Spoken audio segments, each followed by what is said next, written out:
This conference will now be recorded.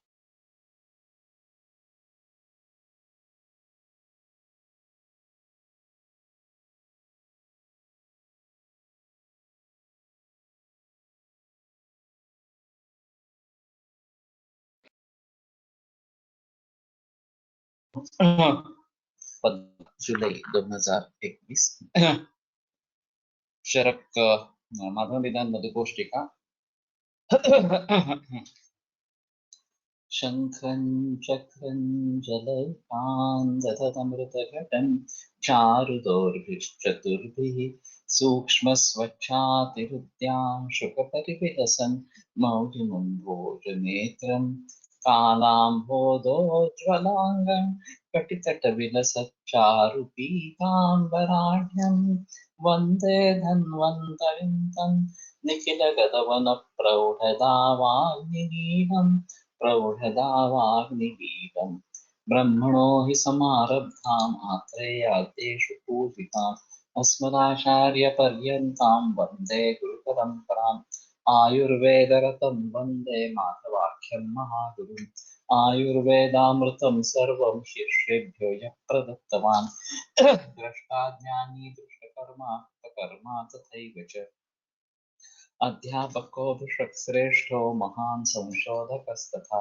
गुणैरेतैः समुदितैः यत्कार्यं प्रतनोति सः समृद्ध्यर्थं हि कार्यस्य वयं न प्रयतामहे सरस्वत्यै नमो यस्याः प्रसादात् पुण्यकर्मभिः बुद्धिदर्पणसङ्क्रान्तं जगदध्यक्षमीक्षते आत्रेयं प्रथमं वन्दे आयुर्वेदजगद्गुरुम् आयुर्वेदामृतं सर्वं गृहीत्वा हि सुरेश्वरात् अग्निवेशादिकेभ्यो यत् प्रयच्छति सत्तमः प्रथमं तन्त्रकर्तारम् अग्निवेशं नमाम्यहम्।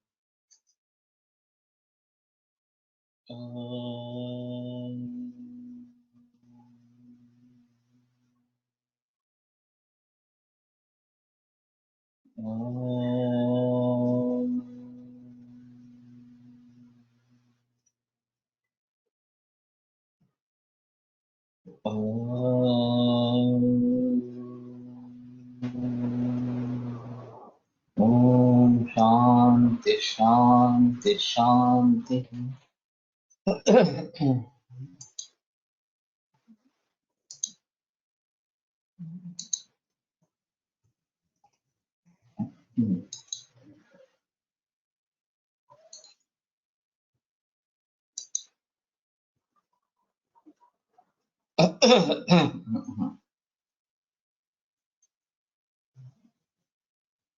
सुश्रुतेनापि प्रकृतिलक्षणे वातप्रकृति स्फुटितकरचरणो जागरूको अनवस्थितचित्तः इत्यादि उक्तम्।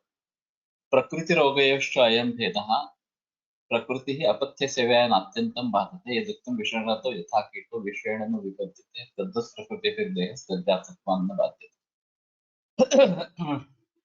प्रकृति और रोग इसमें ये भेद है। अपत्य अत्यंत अपत्य सेवया ज्यादा अपत्य सेवन होने के बाद भी अपत्य सेवन होने के बाद भी प्रकृति ज्यादा बाधक नहीं होती है। जैसे विषिरातो यथा कीटो विषेण न विपद्यते, विष से उत्पन्न होने वाला कीट विष से उसकी मृत्यु नहीं होती। भाव प्रकाश निघंटु मध्ये धान्य का वृक्ष सांगितले आहे।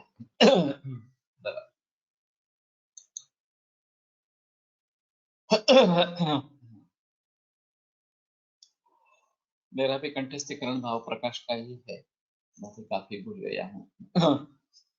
तद्वत् प्रकृति भी देह तज्जातत्वान्न बाध्यते न तज्जातत्वान्न बाध्यते। उसी प्रकार प्रकृति से देह की बाधा नहीं होती है। ये जो सभी बातें हैं उन सभी के बारे में थोड़ा होना जरूरी है, क्योंकि इसमें काफी गलतफहमियां फैली हुई है।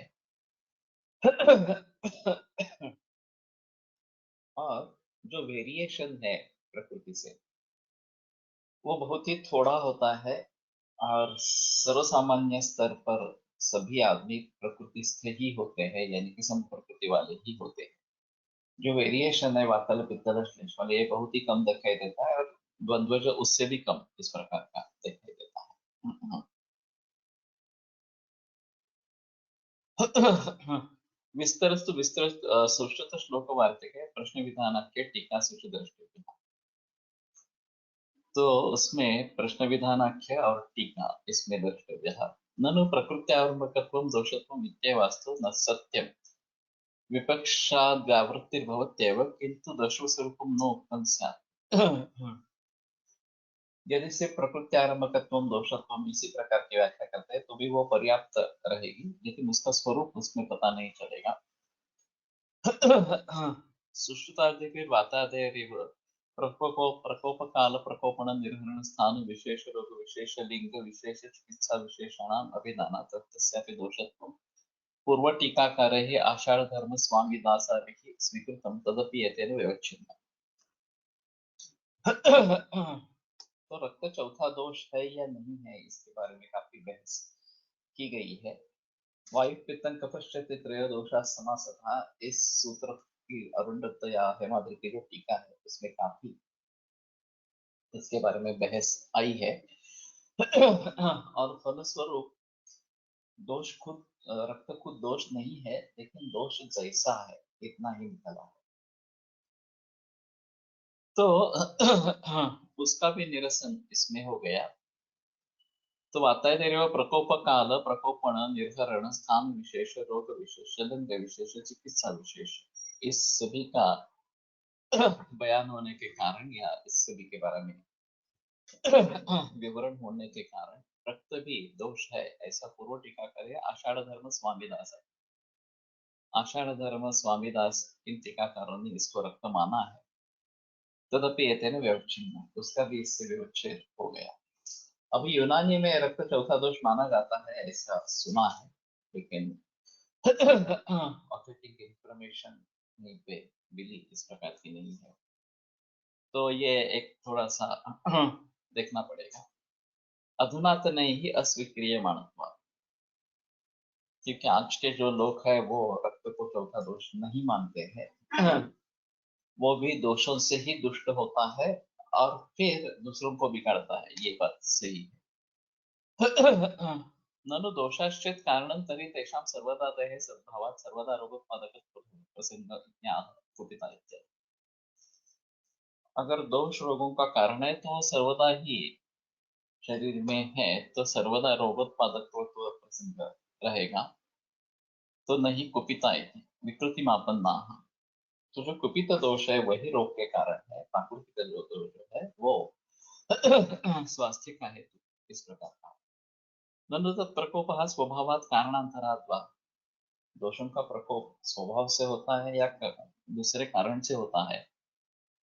नाद्या पूर्ववत प्रसंग पहला जो विकल्प है कि स्वभाव से ही रोग उत्पन्न होगा, तो स्वभाव से ही रोग निर्माण होते ही रहेंगे।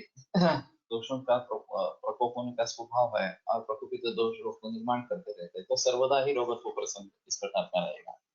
तो नाद्या पूर्ववत प्रसंगात अथ कारणांतरादिति किं तदित्याह विविधा हित सेवन में। तो कारण से दूसरे कारण से अगर होता है तो विविध अहित सेवन ये उसका कारण इस प्रकार का रहेगा। विविधस्व नानाविधस्य अहितस्य असात्म्य इंद्रियार्थ संयोग प्रज्ञा पदार्थ परिणाम लक्षणस्य सेवन। तो विविध अहित सेवन जो है वो असात्म्य इंद्रियार्थ संयोग प्रज्ञा पदार्थ परिणाम, ये तीन अहम कारण इस प्रकार के हैं और वो रोग के दोष के प्रकोप का हेतु और फिर बाद में उसके जरिए व्याधि के प्रकोप का हेतु इस प्रकार के संधिकृष्ट कारणत्वेन वातादीनां सर्वरोगेषु अव्यभिचरित कारणत्वम् आह सर्वेषाम् इत्यादि।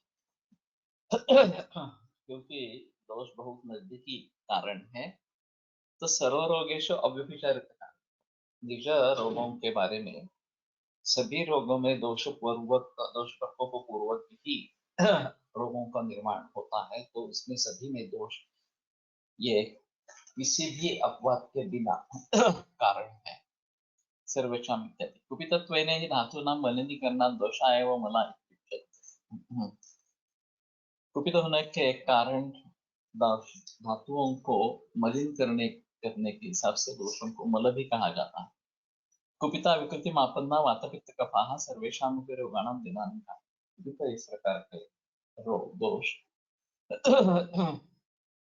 सर्व रोगों का कारण इस प्रकार का है। तत्प्रकोपस्य इति तदिति अनेन वातादयः परामृश्यन्ते तस्य तु व्यातादिप्रकोपस्य निदानं कारणं त्रिविधं नानाप्रकारम् अहितसेवनम् अहितानुष्ठानं प्रोक्तं कथितम्। और उसका वातादि प्रकोप का निदान यानी कि कारण तीन प्रकार से विविध नाना प्रकारम अहित सेवन अहितानुष्ठान प्रोक्तम कथितम इति। तो तत्प्रकोपस्य तो प्रोक्तम विविध अहित सेवन इसके जरिए उस कारण के बारे में जिक्र किया गया है। अभी क्षय स्थान और वृद्धि ये तीन दोषों के भेद कहे गए हैं। तो क्षय और वृद्धि समझ सकते हैं। स्थान ये भी गति बताई गई है, दोषांत विधा गति इस प्रकार से। और दूसरी अहम चीज की दृष्टि या बाकी भी बहुत सारे शब्द दोषों के बारे में जुड़े पाए जाते हैं। तो ये एक अभ्यास का विषय रहेगा, उन सभी को प्रकोपित दोष ही कहेंगे या दोष दृष्टि इस प्रकार से कहेंगे। और गोरटकर सर का एक मानना था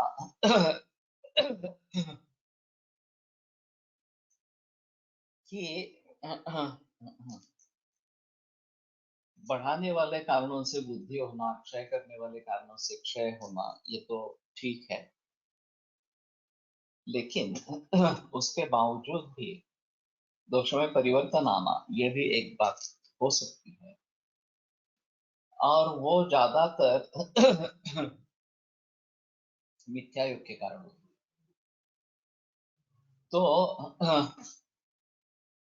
अगर अति सेवन है तो दोष की वृद्धि होगी, अल्प सेवन या हीन सेवन है दोष का क्षय होगा, लेकिन विकृत इस प्रकार का कुछ सेवन होगा जो मिथ्या योग के रूप में है, तो उसमें काफी परिवर्तन इस प्रकार का आएगा। और ये एक अलग दृष्टि इस प्रकार की है। जो मैंने बात कही थी कि दिन में 6 बार कितना व्यवहार हो सकता था, तो उसमें सर का कहना था इसमें सिर्फ अतियोग नहीं है, नहीं तो सिर्फ शुक्र का क्षय हो जाता कैंसर के निर्माण में। तो इसका मतलब है कि व्यवहार का मिथ्या योग है। संध्या स्वव्यवहार स्त्री स्वप्नाध्ययन चिंतन, इसमें स्त्री सेवन संध्या काल में निषिद्ध है इस प्रकार का बताया। तो इस प्रकार में अगर संध्या काल में व्यवहार होता है तो फिर वो मिथ्या योग में जाकर गिरेगा। अतियोग भी है और मिथ्या योग भी है, और मिथ्या योग किसी विकृति को जन्म इस प्रकार का रहता है। तो एक बड़ा अहम मुद्दा है ये और उसको भली भांति समझना आवश्यक इस प्रकार का रहेगा। इसीलिए जो मूलतः अम्ल पदार्थ है, फर्मेंटेशन से अम्ल हो गए हैं और विकृत फर्मेंटेशन हो गया, खराब हो गई वस्तु, वो अम्ल धर्म कुछ अलग ही रहेगा, वो सामान्य अम्ल धर्म से अलग इस प्रकार का कार्य करेगा। तो मिथ्या योग को ज्यादा महत्व देना चाहिए और मिथ्या योग टालने के लिए प्रयास होने बहुत जरूरी इस प्रकार के है। तो ये इनका एक विचार इस प्रकार का था।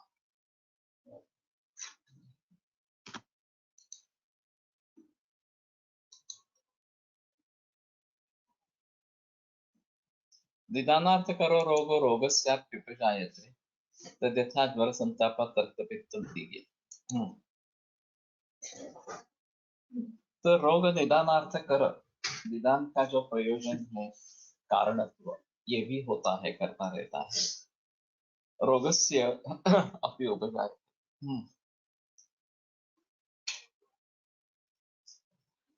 तो रोगस्य अपि निदानार्थ करा इस प्रकार का वो हो जाता है, रोग को भी निर्माण करता है। ननु किम एतदेव निदानम उत अन्यदपि अस्ति इति अतः चरकवचनम् उपन्यस्यति निदानार्थकः।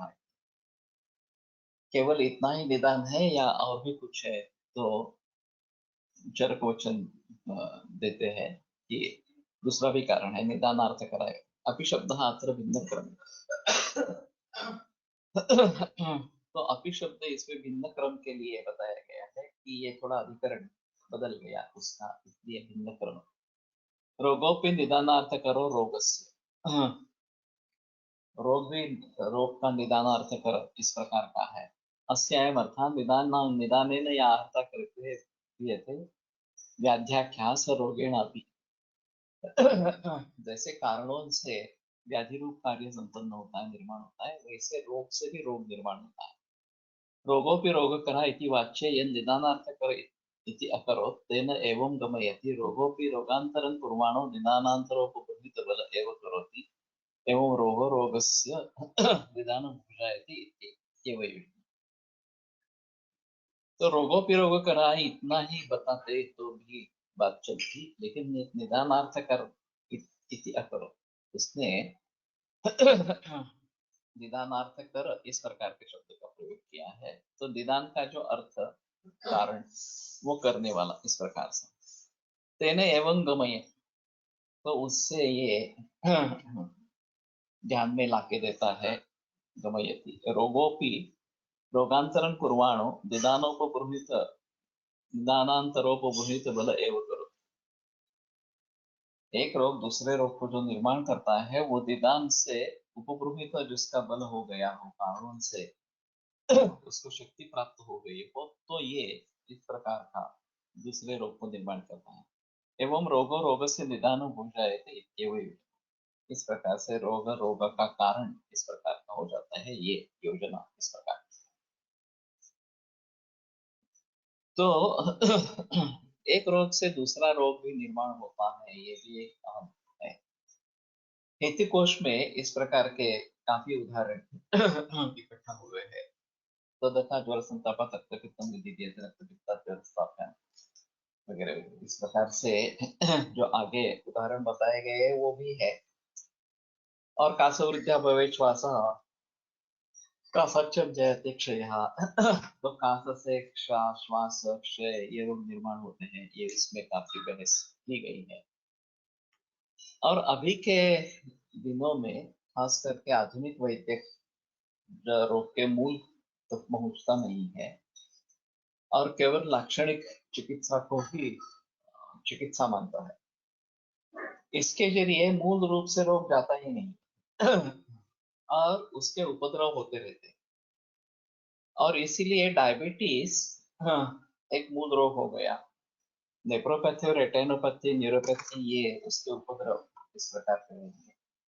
और चूंकि पहला विकार दुरुस्त नहीं हुआ है और फिर उसके उपद्रव के रूप में ये सभी आ रहे हैं। सभी में सिम्टोमेटिक रिलीफ एलोपैथी का प्रयोजन है। अगर डायबिटीज है तो शुगर लेवल को कंट्रोल करो, शुगर लेवल कंट्रोल हो या न हो फिर भी डायबिटिक रेटिनोपैथी नेफ्रोपैथी होती ही रहती है। तो रेटिनोपैथी हो गई तो लेजर ट्रीटमेंट करो, नेफ्रोपैथी हो गई तो किडनी फेलियर समझ के फिर डायलिसिस शुरू करो या फिर किडनी ट्रांसप्लांट करो। तो उसमें मूल रूप से किसी भी रोग की चिकित्सा नहीं हो, ना कि डायबिटीज की हो रही है, ना कि किडनी फेलियर की हो रही है, ना कि रेटिनोपैथी की हो रही है। तो ये लोग हमारे पास इस प्रकार रहते हैं। वैसे रक्त प्रदर्द जैसी बीमारियां है, फाइब्रॉइड है, तो हिस्टेक्टमी कर देते हैं और समझ लेते हैं कि बस गर्भाशय ही नहीं रहा तो कोई प्रॉब्लम ही नहीं आगे कुछ होने वाला ही नहीं इस वजह से। लेकिन ये भी गलत है। जब तक उसके मूल रोग की संप्राप्ति का भंग नहीं होता तब तक वो संप्राप्ति कुछ से दूसरा दूसरा इस प्रकार का रूप लेती रहेगी और नए नए विकारों को निर्माण करती रहेगी। अम्ल पित्त और शीत पित्त के बारे में वही सिलसिला चलता रहता है कि अम्ल पित्त के लिए एंटासिड्स का प्रयोग होता है, कारणों का विचार नहीं होता। और फिर ये उरोदाह छर्दी ये लक्षण बंद हो जाते हैं तो फिर लोग एंटासिड छोड़ देते हैं और फिर ये पित्त शाखाओं में आश्रय लेना आरंभ करता है और ये एलर्जिक अर्टिकेरिया इस स्वरूप से आगे आता है। तो अब एलर्जिक अर्टिकेरिया करके उसके लिए एंटीहिस्टामिनिक या एंटी एलर्जिक इस प्रकार के चिकित्सा करनी है, ये सिलसिला शुरू हो जाता है। तो उसमें मूल रोग को अम्ल पित्त को ठीक करना है और पित्त जो बढ़ रहा है शाखाओं में आश्रय ले रहा है, उसको अगर हम भली भांति संभालेंगे तो दोनों रोग ठीक हो जाएगा, अम्ल पित्त भी ठीक हो जाएगा और शीत पित्त भी ठीक हो जाएगा। लेकिन अभी ऐसा बहुत सारे रोगों में है और हमें सजग होकर इसके बारे में सोचना पड़ेगा। तो पूर्व इतिहास में हम बीमारियों के बारे में पूछते हैं कौन सी बीमारियां होंगी, ओवर कॉन्फिडेंस करती है या अम्ल पित्त इस प्रकार की है, बवासीर अर्श है उसका ऑपरेशन किया गया है या फिर हिस्टेक्टमी की गई है वगैरह वगैरह, इन सभी के बारे में पूछना आवश्यक इस प्रकार का रहेगा। और उस संपत्ति का भंग हो तो ये बीमारी, अभी की जो बीमारी है वो मिट नहीं सकती। तो उसके संप्राप्ति के भंग के लिए क्या करना है ये सोचना चाहिए और परहेज बताना बहुत जरूरी इस प्रकार का रहेगा। तो स्वरोगेणातीत था, तो इसके जरिए रोग निदानार्थ कर इस प्रकार का हो जाता है। ये एक अहम मुद्दा इसमें रहेगा।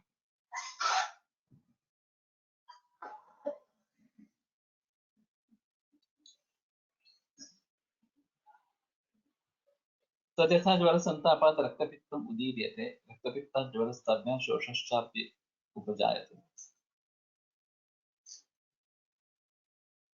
तो ज्वर संताप से रक्तपित्त उदीरित होता है, रक्तपित्तात् ज्वर, रक्तपित्त से ज्वर भी निर्माण होता है और दोनों से शोष अभी निर्माण होता है। तो शोषस्य ये षष्ठी विभक्ति किस प्रकार से प्रयोग की गई है, ये थोड़ा सा सोचने का विषय है।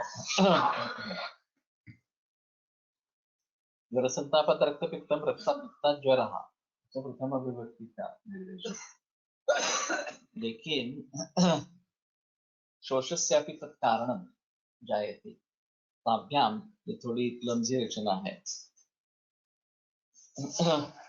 लिहाभिवृद्ध्या जठरम, जठरात् शोथय, लिहाभिवृद्धि से जठर और जठर से यानी उदर और उदर से शोथ ये होता है।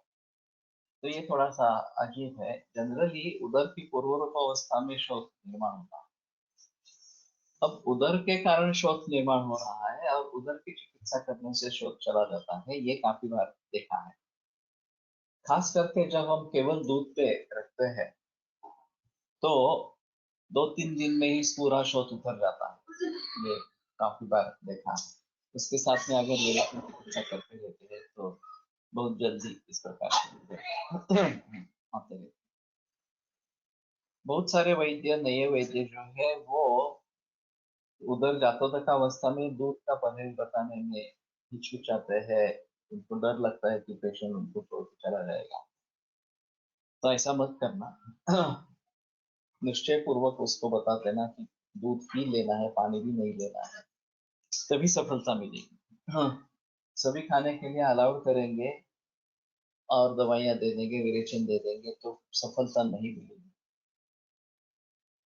तो इसमें दूध पे रखना बहुत जरूरी इस प्रकार का है। लिहाभिवृद्ध्या जठरम जठरात् शोथे अशोभ्यो जाठरम दुःखम गुल्मश्चापि उपजायते। अर्श के कारण उदर और गुल्म ये दोनों निर्माण होते हैं। तो ये भी बात सही है कि अर्श में शस्त्र कर्म या क्षार कर्म इस प्रकार का किया जाता है और लोग मानते हैं कि ये अच्छी चिकित्सा है, तुरंत उपशम हो जाता है। लेकिन संप्राप्ति भंग कराने की चिकित्सा भी साथ में चालू रखनी चाहिए, संप्राप्ति भंग भी होना है। ये mechanical solution fixation of the problem हो गया। सिर्फ मैकेनिकल फिक्सेशंस नहीं करने हैं, मूल रूप से आशा की चिकित्सा करनी है। मासार्श वगैरह में भी अर्श चिकित्सा का प्रयोग होना है। तो अर्श चिकित्सा में दिए हुए जो द्रव्य है उनका प्रयोग वहां पे करना है, ये बात ध्यान में रखनी पड़ेगी। दिवास्वापादि दोषेश्च प्रतिष्ठायश्च जायते। दिवास्वाप वगैरह दोषों से प्रतिष्ठा इस प्रकार का निर्माण होता है। अभी ये प्रक्षिप्त है कि इसका डायरेक्ट एक रोग से दूसरा रोग इस प्रकार का नहीं है। प्रतिष्ठाय रथो प्रतिष्ठा के जरिए कासात संजायते क्षय, कास से क्षय इस प्रकार का निर्माण होता है। क्षय रोग से हेतुत्वे शोषस्यापि उपजायते। शोषस्यापि हेतुत्वे क्षयो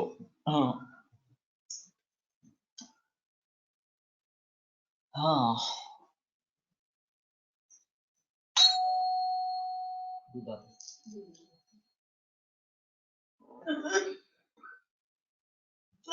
तस्यापि रोगस्य क्षयः हेतुत्वे उपजायते। इस प्रकार का अन्वय करेंगे तो ठीक रहेगा कि शोष का हेतु क्षय ये भी होगा। तो कहने का तात्पर्य अर्थ ये है कि विभिन्न विभिन्न तरीके से एक रोग से दूसरे रोग निर्माण होते रहते हैं और उनको देखना बहुत जरूरी इस प्रकार का रहेगा।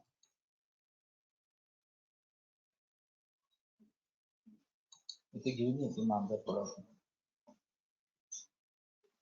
अत्र वै दृष्टान्तमः तद् यथा इत्यादि ताभ्यामिति रक्तपित्तात् ज्वराच्च दुःखमिति दुःखेति इति दुःखं पीडाकरम् अयञ्च दुःखशब्दो लिङ्गविपरिणामेन सर्वेषु एव ज्वरादिषु योज्यः इति वाक्यतः।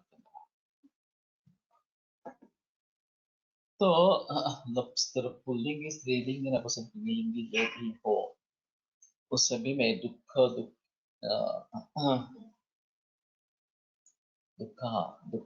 दुखम इस प्रकार से लेना चाहिए। इस प्रकार से चंद्र का मत है। गुल्मश्चापि उपजायते इति अर्षोऽध्याय कासात् संजायते क्षय इति ओजक प्रभृतीनाम इति शेषः। तो कास से ओजक वगैरह का क्षय होता है।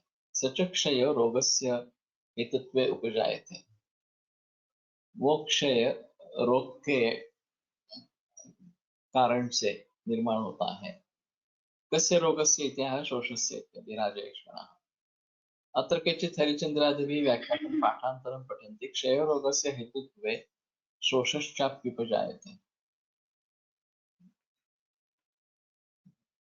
तो ये पाठभेद होगा क्षयरोगस्य हेतुत्वे शोषः चापि उपजायते।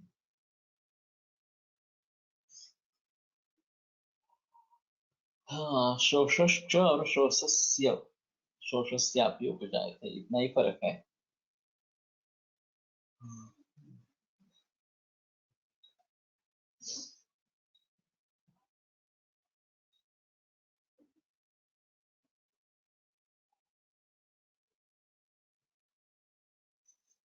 फ्लुएंसी है काफी।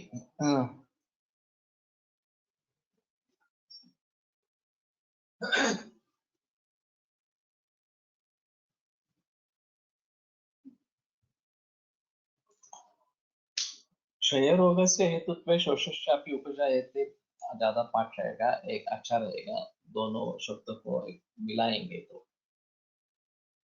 तो क्षय रोग का कारण शोष भी बन जाता है, नहीं तो क्षय एक शोष का कारण बन जाता है। इस प्रकार अस्य अर्थः क्षयो राजयक्ष्मा उरोगः उरक्षतः उरोगकालः समाहार द्वन्द्वेन एकवचनम्।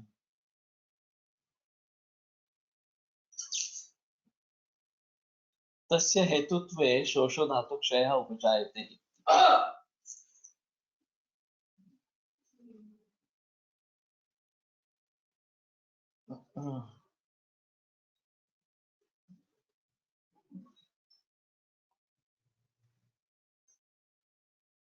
ये मूल पाठ वही है ही नहीं कहीं, इस प्रकार का। ननु चरके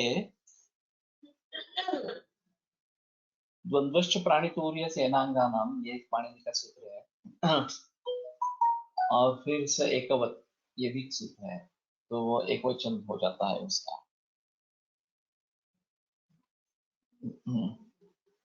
ननु चरके सर्वं निदानं त्रैविध्येन संगृहीतम् असात्मिन्द्रियार्थ संयोग इत्यादि ततश्च रोगस्यापि निदानत्वम् आचक्षाणः स्वोक्तं निदान त्रैविध्य संग्रहं न कथं न विरुणति।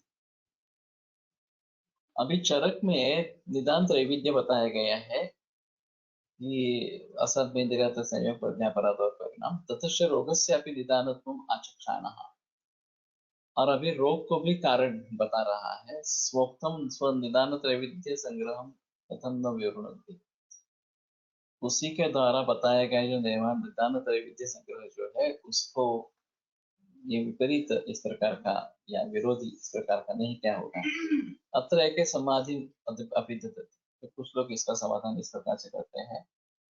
त्रिविधम यन निदान मुक्तम तत्सर्व व्याधि विषय इदं तु प्रतिनियत विषय, कि जो त्रिविध निदान बताया गया वो सभी रोगों के लिए है, और यहाँ विशिष्ट व्याधि का विशिष्ट रोग कारण मिल जाता है।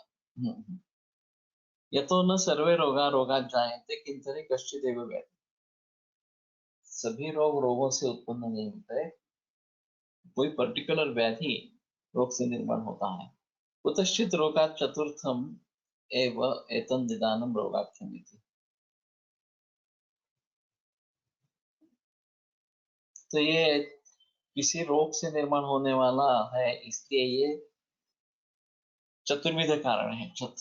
तो चतुर्थम एव एतत् निदानं रोगाख्यम्, तो चौथे प्रकार का कारण इस प्रकार का। अन्य तो अहो रोगस्य रोगों के निदान भवन त्रिविध निदान व्यतिरेकेण न भवत्येव, कि रोग रोग का कारण होकर भी त्रिविध निदान के अतिरिक्त नहीं है। यतो यावदयं ज्वरः असात्म इंद्रियार्थ संयोगादिभिः उपबृंहित बलः न भवति न तावत् रक्तपित्तमारभते, कि जब तक ये ज्वर को असात्म इंद्रियार्थ संयोग वगैरह इससे बल नहीं मिलता तब तक वो रक्तपित्त का निर्माण नहीं करेगा। तो असात्म इंद्रियार्थ संयोग कारण है उस रोग का।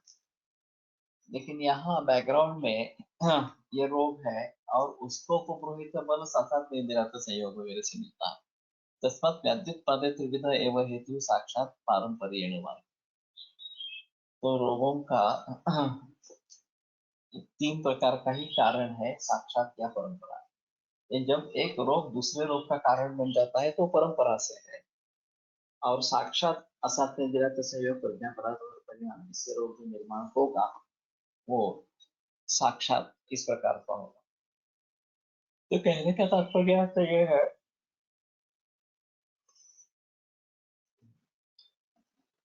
कि रोग भी रोग का कारण है, और उसको भली भांति समझना बहुत आवश्यक इस प्रकार का होगा। बऱ्याच रुग्णांमध्ये अर्श असतात परंतु त्याचा त्रास जाणवत नसतो, अशा वेळी देखील इतर व्याधीमध्ये त्याचा हेतु स्वरूपात विचार करावा करना चाहिए। अभी ये रोगों के स्वरूप में काफी परिवर्तन इस प्रकार का आ गया है। अर्श निदान और अर्श चिकित्सा देखेंगे तो पता चलता है कि अर्श के सार्वधायिक लक्षण कुष्ठत्व लख विंबुत्रादिकम, ये अर्श का धर्म है या नहीं इसके बारे में काफी बहस पहले की गई है। अब जो अर्श के मरीज दिखाई देते हैं उनमें सार्वधायिक लक्षण नहीं होते, केवल स्थानिक लक्षण यही दिखाई देते हैं, और ज्यादातर ऐसे दिखता है कि कॉन्स्टिपेशन होता है और मतलब कठिन इस प्रकार का होता है तो अर्श की तकलीफ बढ़ती है। और अगर मल प्रवर्तन सुचारू रूप से हो जाता है, वायु का विबंध नहीं होता, तो फिर अर्श पुष्टदायक नहीं होता इस प्रकार से। तो अभी मेरा कहना है कि जैसे कुछ बीमारियां, अर्श जैसी बीमारियां स्थानिक जैसी रह गई, उसका सार्वजनिक जो परिणाम इस प्रकार का ग्रंथों में वर्णित है वो अभी नहीं रहा। और कुछ बीमारियां ऐसी है कि जिसके बारे में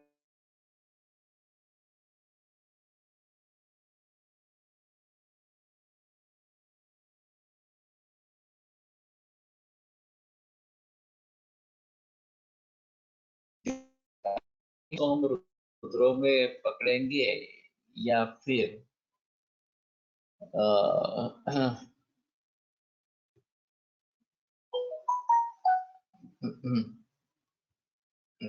रुद्रों में पकड़ेंगे या अल्पावृत वगैरह में पकड़ेंगे। जातक हर्ष के मरीज मैंने भी देखे नहीं है, और ये ज्यादा पीड़ाकर होते हैं ऐसा भी नहीं देखा है। सिर्फ इससे गुदस अवरोध होने की संभावना रहती है, और इसमें अगर कॉन्स्टिपेशन रहेगा तो ये तकलीफ देते हैं, इसमें संदेह नहीं। तो जातक होने के कारण ये दुरुस्त नहीं होने वाले या फिर कैटेगरी में पड़ जाते हैं, और फिर उनको संभल के रखना है, ऐसा ही थोड़ा सा रहेगा माहौल। लेकिन इस प्रकार के अर्श के बारे में हमें सोचना पड़ेगा। नासार्श अगर है, कर्णार्श अगर है, तो अर्श की संप्राप्ति ध्यान में रखते हुए उसके बारे में सोचना। नहीं तो ये सिर्फ स्थानिक है, श्वासावरोध हो रहा है और फिर उसके लिए थोड़ा तेल भी डालेंगे नाक में तो ठीक रहेगा, और कुछ करने की जरूरत नहीं है, ये बात नहीं रहेगी। प्रोस्टेट मूत्रपुच्छ सारखे विकार अर्शातून उत्पन्न होतात असे दिसते, निदानार्थ करा हो सकता है। तो ये अगर इस प्रकार की नीचे है कि पहले अर्श की शिकायत थी और बाद में प्रोस्टेट हुई, तो हम बलिमान के अर्श की चिकित्सा कर सकते हैं। सीपी शुक्ला जी एक केस बताते थे। जाताचे अर्श शस्त्रकर्म करून काढले तर उपयोग होईल का? नहीं बता सकते। ये पुनः पुनः होने की टेंडेंसी रहेगी। एक बार शस्त्रकर्म कर दिया तो भी ये पूरी तरीके से निकल जाएंगे ऐसा नहीं है। शायद अग्निकर्म या क्षार कर्म पूरे तरीके से उसको जला देगा और फिर होने की संभावना नहीं रहेगी, लेकिन ये बहुत नाजुक अवयव है, और फिर इससे तकलीफ भी काफी हो सकती है। Whether diabetes mellitus is a different manifestation of prameha or it's a total different entity due to lifestyle changes. अगर प्रमेह के लक्षण उसमें है तो हम प्रमेह को मान सकते हैं, लेकिन अगर प्रमेह के लक्षण है ही नहीं उसमें, तो अभी जैसे अन्य पैथोलॉजिकल निदान है वैसे डायबिटीज भी एक पैथोलॉजिकल निदान होता है। जैसे HIV पॉजिटिव है, हेपेटाइटिस बी पॉजिटिव है, ये पैथोलॉजिकल निदान है, इससे लक्षण कुछ भी नहीं रहते बहुत सारे मरीजों में। अब उसको ठीक करना है नहीं करना है, तो ठीक करना है, क्योंकि ये ऐसे ही रहेंगे तो आगे एड्स होने की या कामला होने की, जलोदर होने की या फिर कैंसर होने की लीवर का संभावना है। तो जैसे व्यभिचारी हेतु है, इस प्रकार से व्यभिचारी रोग ऐसे कहेंगे तो ज्यादा बेहतर ऑप्शन रहेगा। ये पूरी नई ही संकल्पना है, और इस प्रकार के जो एलोपैथी में वर्णित रोग है जिनमें कुछ भी सिम्टम्स नहीं है, मैनिफेस्टेशन कुछ भी नहीं है, तो फिर उनको व्यभिचारी रोग में डालेंगे और उसके निदान पंचक के बारे में सोचें। अभी ये क्या हुआ है कि अगर हेपेटाइटिस बी पॉजिटिव है, HIV पॉजिटिव है इस प्रकार से, तो ये वायरस है, इसके लोड को कैलकुलेट कर सकते हैं वगैरह वगैरह, इस प्रकार से ये निदान हो जाता है। और ऐसे बहुत सारे पैथोलॉजिकल डिसीजेस,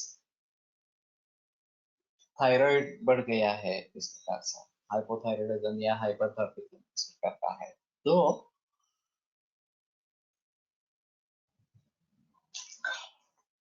इन सभी के बारे में व्यभिचारी म्हणजे इडियोपैथिक का? इडियोपैथिक में कारण नहीं है ऐसा मानते हैं। कारण नहीं है ऐसा मानते हैं। कारण समझा नहीं गया या कारण ध्यान में नहीं आया ऐसा कहेंगे तो ठीक है, तो उसको कहेंगे कि कॉज इज अननोन इस प्रकार से। लेकिन इडियोपैथिक में कार कॉज होता ही नहीं है इस प्रकार से वार्तालाप किया जाता है, जैसे कि माइग्रेन उनके हिसाब में इडियोपैथिक है। इडियोपैथिक सर्टिफिकेट परक्यूरा आईटीपी जो है वो भी इडियोपैथिक है, उसका कुछ कारण ही नहीं। ये मूर्खता है। शास्त्र के हिसाब से कारण होना जरूरी है, कारण नहीं है ये शास्त्र में बैठता नहीं। हमारे हिसाब में अगर इस जन्म में कारण नहीं ढूंढते हैं, ढूंढ पाते हैं, तो पिछले जन्म में कुछ कारण होगा ये भी मानते हैं। लेकिन बगैर कारण कार्य निर्माण हो गया ये संभव ही नहीं। तो ये बड़ी मूर्खता है और ये बड़ी फैलसी है। एलोपैथी में कार्य कारण भाव स्पष्ट नहीं है, जिसके बारे में ये सब वेपैथिक प्रकार का कहा गया है, चाहे माइग्रेन हो, चाहे आईटीपी हो, चाहे अन्य कोई विषाद इस प्रकार के हो। तो कहने का तात्पर्य अर्थ ये है कि वो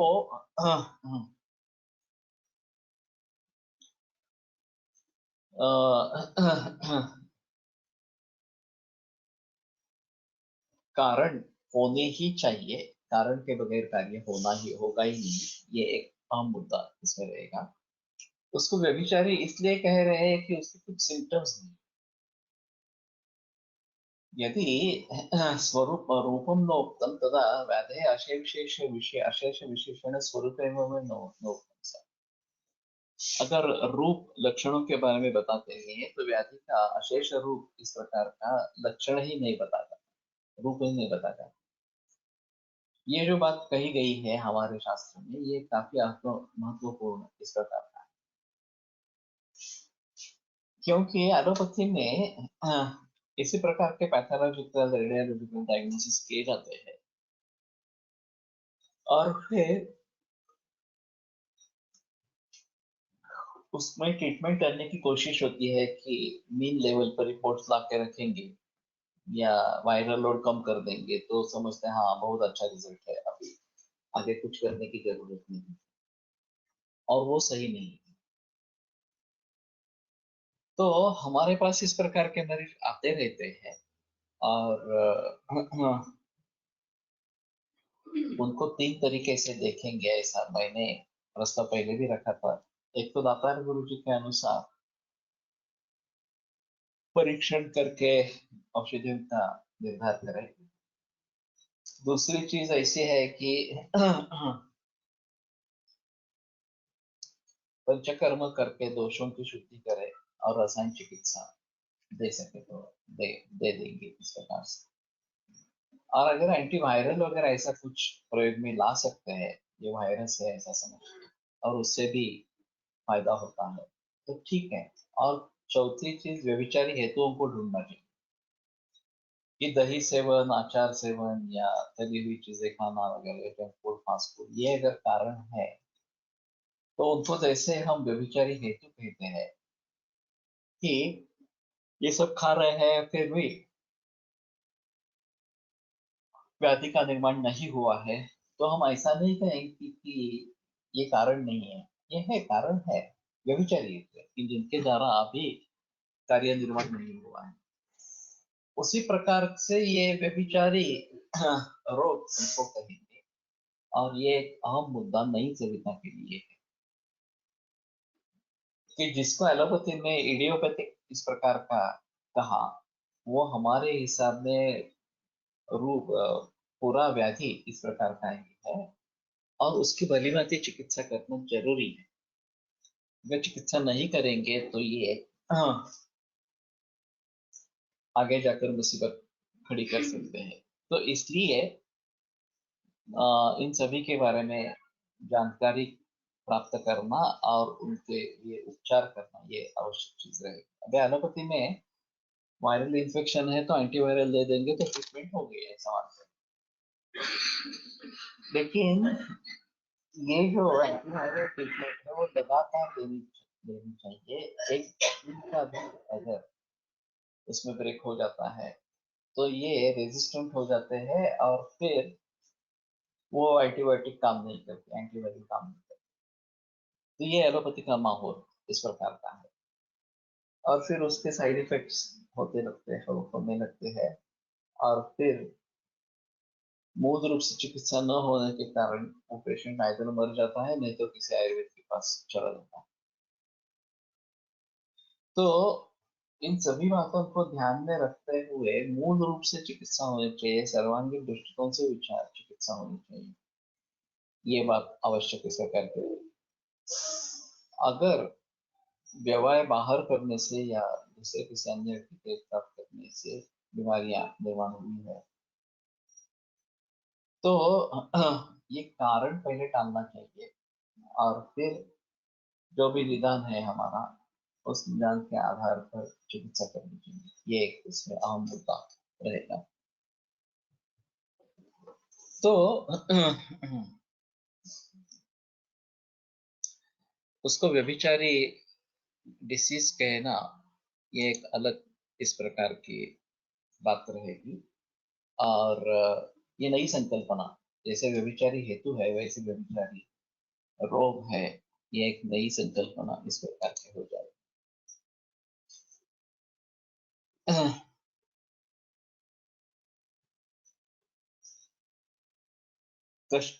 कुतश्चित् रोगात् इति चतुर्थमेव एतत् निदानं रोगाख्यम्, अन्यतो रोगोऽस्य रोगोऽपि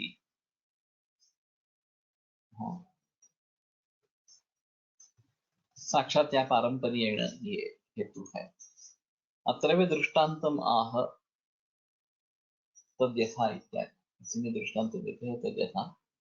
कारणभूतात् ज्वरसंतापात् रक्तपित्तम् उदीर्यते उत्पद्यते, कारणभूतात् रक्तपित्तात् ज्वरः संभूजायते, रक्तपित्तज्वराभ्यां शोषश्च उपजायते। यहाँ टीकाकार ने शोषः इस प्रकार का किया है, वहाँ मूल ग्रंथ में शोषस्य इस प्रकार का है।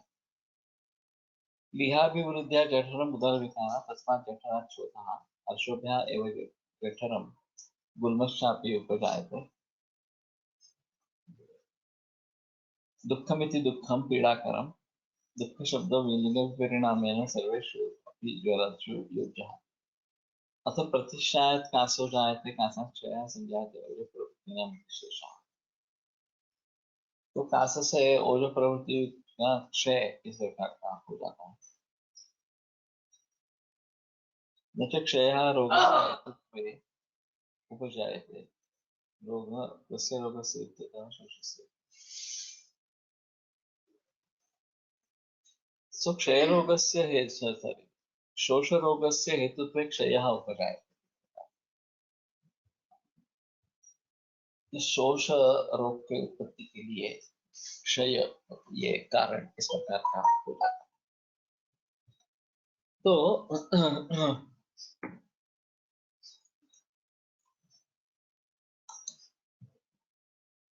कास से ओजक क्षय डायरेक्ट कैसे समझेंगे? ओज वगैरह सभी का क्षय ऐसा कहना है, सिर्फ ओज का क्षय इस प्रकार का नहीं है। और ओज का संबंध कहाँ कहाँ पे आया है ये थोड़ा देखना जरूरी पड़ेगा। वैसे पांडुरोग की संप्राप्ति में भी ओज का संबंध बताया गया है, या फिर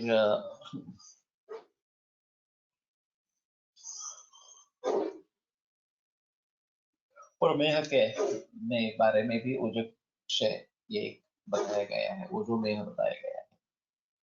तो ये थोड़ा सा देखना पड़ेगा कि ओजक क्षय किसके जरिए होता है, और कास के जरिए ओजक क्षय किस प्रकार से होता है। अच्छा सवाल है, तो मैं भी थोड़ा सोचता हूँ और फिर कोशिश करेंगे जवाब देने की।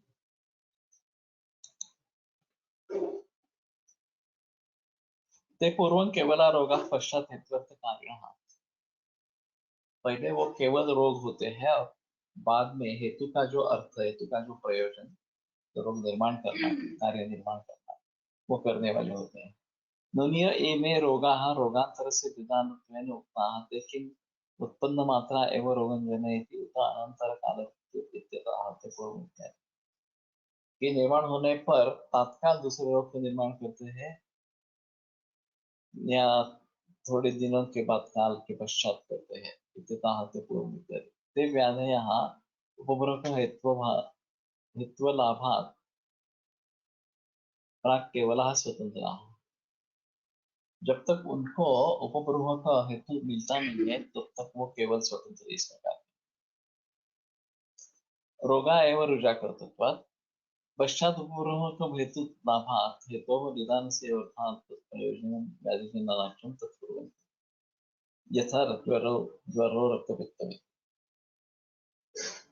तो उसको अगर उपभ्रमण हो जाता है असत में इंद्रियार्थ संयोग वगैरह कारणों से तो निदान का जो अर्थ प्रयोजन व्याधि जनन वो कर देता है ज्वर रक्तपित्त ते व्याधया पृथक केवल स्वतंत्र संतो रोगा एवं प्रजा करते वो अगर स्वतंत्र है तो वो रोग ही है स्वतंत्र रोग इस प्रकार कर रहे हैं पूर्वम उपपूर्व का हेतु लाभात् हेतु निदान से निदान से अर्थात प्रयोजन व्याधि निर्माण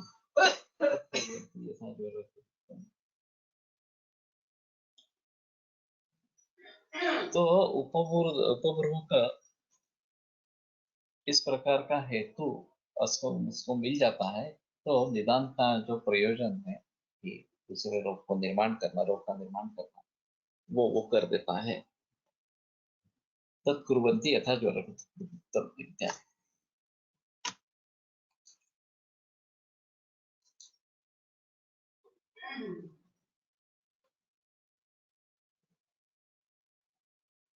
कोरोना तशी संप्राप्ति घडत असावी का हो सकता है कि कोरोना से आगे वृक्ष का और वृक्ष से शोष इस प्रकार की संप्राप्ति होती जाती है तो हमें इसी ढंग से सोचना पड़ेगा और इसीलिए हमने ये पुष्पांड का रसायन वगैरह अमृत पाराशुद्ध इसका प्रयोग शुरू किया प्राणव स्रोतस रसव स्रोतस इन्वॉल्वमेंट होती है प्राणव और रसव दोनों की इन्वॉल्वमेंट होती है क्षय रोगात ही शरीर खंडत जाते आणि शोष त्याग रोगाची शारीर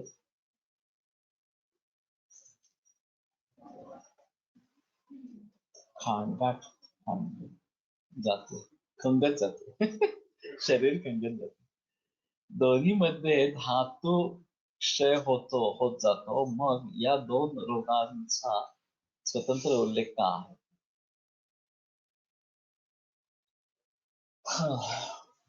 ये जो पैकेट्स है क्षय और शोष इस प्रकार था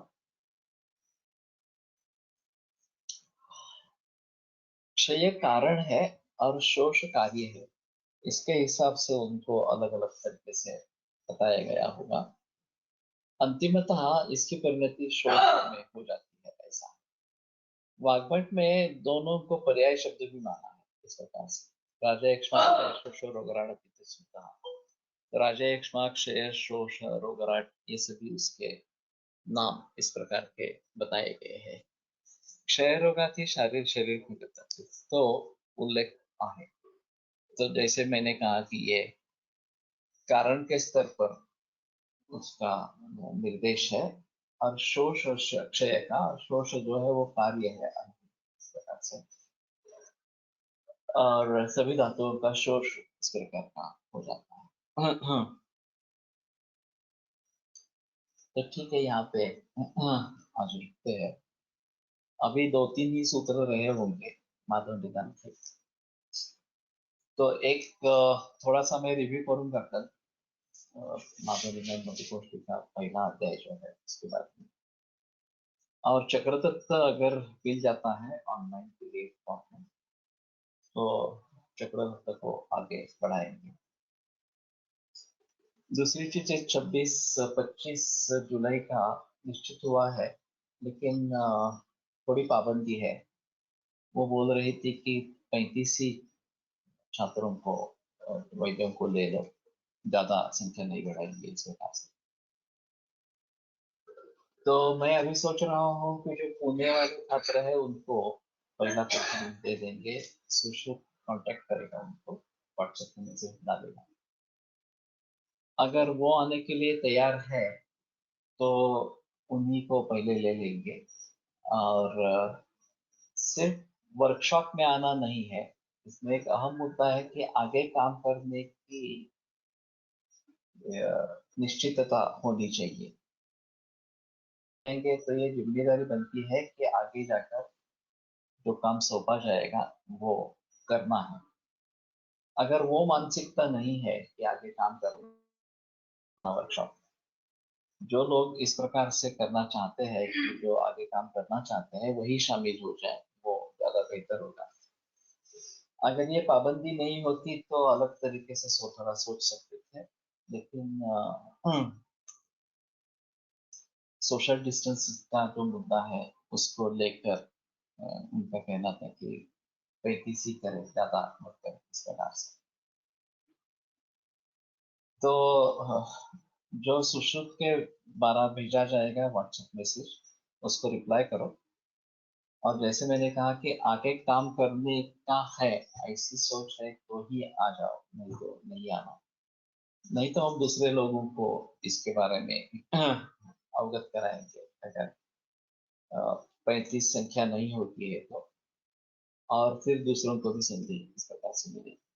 तो थोड़ा सोच समझ कर इसमें आ जाना है, शामिल होना है, ये बात ध्यान में रखें। आयुर्वेद प्रकांडो निगदितैः शल्यतंत्र प्रधानः शिष्येभ्यः शाश्वतोऽयं निखिलजनकृपा व्याप्तचित्तेन येन आयुर्वेदस्य वाञ्छन् पुनरपि भुवने तां च सुष्ठुः प्रतिष्ठां श्रेष्ठं धन्वन्तरिं प्रणमतु च सदा वैद्यवर्गो हि वैद्यवर्गो हि नूनम्।